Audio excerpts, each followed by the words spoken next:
തനിക്ക് വേണ്ടതെല്ലാം ചൂണ്ടയിട്ട് പിടിക്കുന്നത് ആരാണ്? അതാണ് ഇന്നത്തെ എപ്പിസോഡിൽ ലാലേട്ടൻ ചോദിച്ചത്. സിജോയോടാണ് ലാലേട്ടൻ ചോദിച്ചത്. ചൂണ്ട എന്നുള്ള പേര് ആർക്ക് കൊടുക്കാം?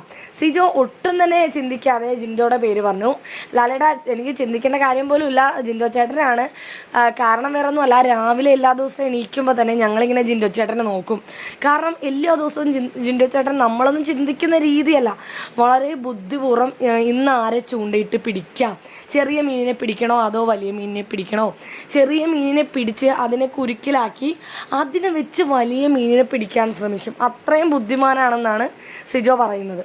ജിൻഡോ ഇത് കേട്ടിട്ട് ചിരിക്കുന്നുണ്ട്. സത്യമാണെന്ന് ജിൻഡോയ്ക്കും അറിയാം. ജിൻഡോയുടെ ബുദ്ധിയാണ് അവിടെ, ഒരു ഗെയിമാണ്, ഗെയിമിൻ്റെ ഒരു എന്താ പറയുക, ഒരു ടാലൻ്റാണ് അവിടെ കാണാൻ പറ്റുന്നത്. ലാലേട്ടൻ ചോദിക്കുന്നുണ്ട്, ശരിയാണോ ജിൻഡോ എന്ന്.